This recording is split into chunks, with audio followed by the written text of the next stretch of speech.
Hey there, comic book friends, I'm Travis, and this is an edition of No Case, where I talk about comic books that don't have to do with superheroes and or Ethan doesn't read them or doesn't review them along with me.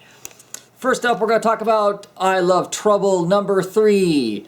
First off, I just found out that this is actually a miniseries. Issue 6 is the final of it, which I didn't realize that it was an ongoing. Not that I was sure exactly how this was going to be an ongoing story, but anyway, that this was going to be an ongoing title. But anyway, 6 issues is what it is. In this issue, we kind of established what this other multi-corporation is that is going to be hiring her to do whatever they need to do. Basically, they're going to have her be an assassin is what they really want her to be.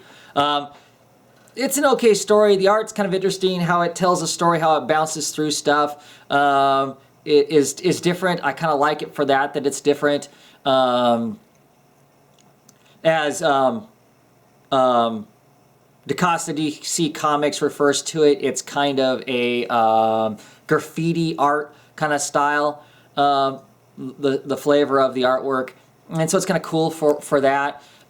There's a fun part in here where they kind of poke fun and examine superheroes. They did it in the last issue too, referring to the X-Men and stuff like that. In this one, she's asking this people what they want of her, and they're like, what? I mean, do you want me to be a superhero or something? And they kind of smirk, and they go, did you really think that's what we were going to ask? Is that something you would actually try? And she's like, oh no, I wouldn't have. And then it kind of shows her going through the process of having to attempt that. That she goes to the comic book store, she looks at some of the superhero comics, and then works her way down to the indie books, buys some comics, gets home with the comics, and is looking at the costumes. And she's like, how are they wearing this stuff? I mean, how is it possible that stays on? How is there no, nipple slip or any of this different stuff? Obviously that's their superpowers, keeping their costumes on. Like, kind of poke fun at the whole superhero comic thing, which was kind of fun. But not a lot else happens in this issue. It's a lot of set and go nowhere kind of movement, other than telling us kind of what the corporation is, and of course it's a bigger monster than what she understands it to be at this point. We'll see. There's 3 more issues to see where it goes. This issue would have me wavering. Obviously, I'm going to hang on. It's just 3 more issues to see how the whole story ends out. But this issue wasn't bad, but nothing gripping about it to make me go, boy, I'm excited for the next issue to see what happens. And that's kind of what I need from an ongoing to some degree. Especially this early on when we don't know tons about the stuff for me to already have a sense of it. So it's not a bad comic, but wasn't really gripping or compelling either. Okay, next I'm going to talk about Mara number 2. This is it's a great book. I love the art style, love the tone of the colors that's used in this. Ming Doyle does a great job on art, and Jordi Bellari, he is the colorist. He's actually also the colorist on Nowhere Man. 2 completely different styles from each other, so I think it's pretty awesome that the colorist understands how to create a different tone for each of the books using colors, which is fabulous. This book was really interesting. You're not sure what happened last issue when she suddenly has this ability to move so fast that she's actually moving faster than the cameras can frame rate, take pictures of her and stuff. You get almost the impression that she doesn't understand how she does it. There's all kinds of accusations about her cheating in this, and I don't know if it was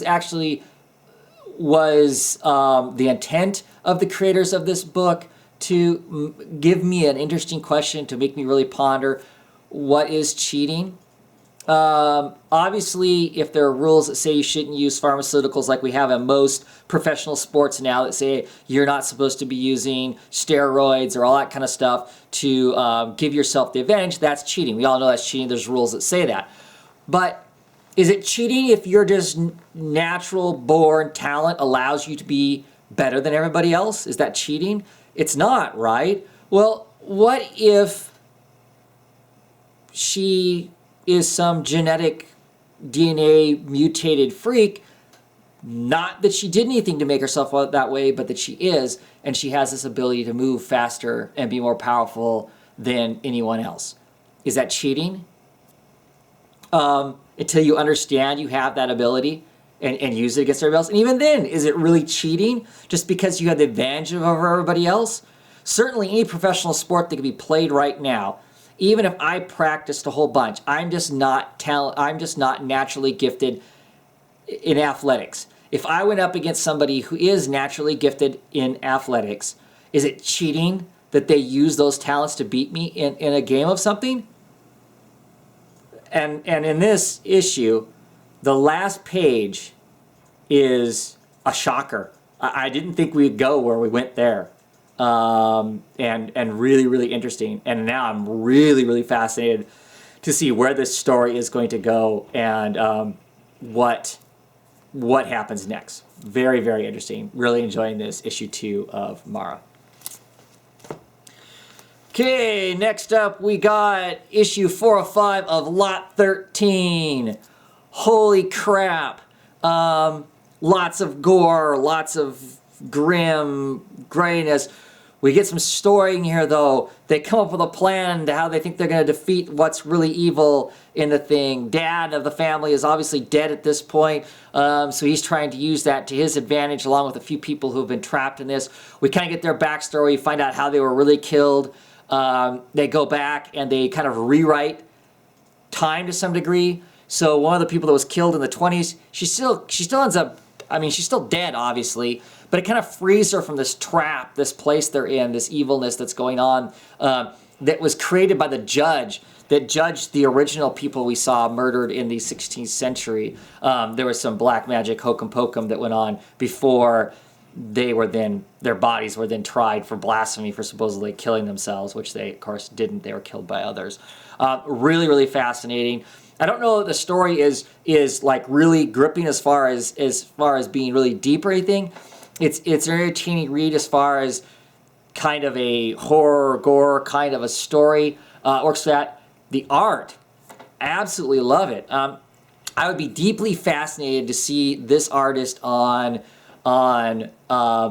some more of a mainstream kind of a book. What would it look like for him to do a superhero book? Would it look good or not? Not sure. But the art is just, like I said, it's outstanding. And it's not just that the guy knows how to draw gore well. I mean, look at her face. Besides the fact that she's in horror and being swarmed by little goblins and whatnot, but I mean, just the texture of it all. Yeah, be really fascinated to see him do some other work that wasn't of the horror genre, but that was some other sort of thing. Whether it be more Vertigo type stuff, or more of this type of thing, or like I said, on some superhero book, or get him on one of the digital first, the Batman or the Superman book that's coming out, so we get to see him do a superhero comic. I'd be really curious to see that because the artwork is absolutely stunningness. Pretty cool. I'm looking forward to seeing how the whole thing ends because the plan they thought they had isn't working out 100%, and it looks like it might actually end up being worse, the plan that they've got going on. So we'll see with that. Next, I'm going to talk about Snapshot number 1. This is by Andy Digley and Jock. I love Jock, so I was on board for that. Actually, like Andy Digley too, he wrote a lot of really good Hellblazer stories back in the day, and he's kind of re-emerging on the DC side of the comic universe right now, so I know his name's going to be coming up quite a bit, and Superman and stuff like that too. All black and white comic book. This is issue number 1. I think it's a 4-issue series. It's kind of an interesting tale about a kid who works at a comic book store, and it's in San Francisco. He's riding through the park, Golden Gate Park. He finds a cell phone, takes a cell phone to work, is talking with one of the guys at work, flipping through the cell phone, and he finds a dead person in the pictures on the cell phone, and only one phone number in it. And then somebody on the phone calls him and acts like they're the police, and they aren't the police. And then he goes to the police, and things get really, really complicated towards the end.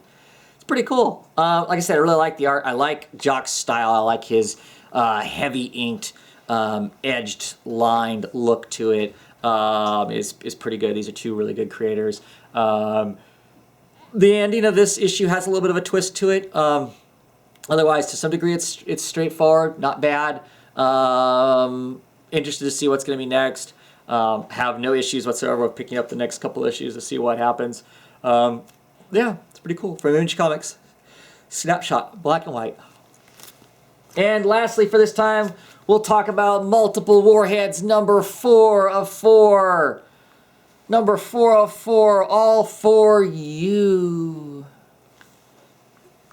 A Brandon Graham comic with an X. I'm hearing now, rumbling around the internet, that X, explaining comics with an X, is to define the underground comic versus our comics. Yeah, whatever. All the same as far as I'm concerned.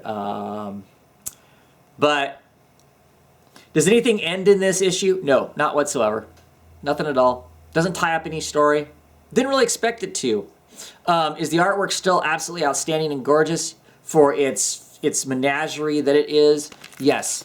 Does it still have all this wonderful little secret codes and words and phrases and extra stuff going on in it? Yes, it does.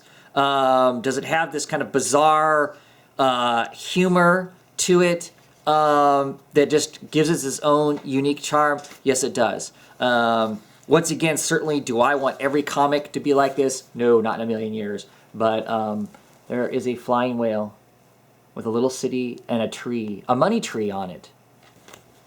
And the thing is just funny. The puns are just witty. They're not bad puns. I mean, I guess if you hate things that are pun oriented, then yeah, I guess it's probably awful. I mean, there's some lewd stuff in here that's pretty funny too.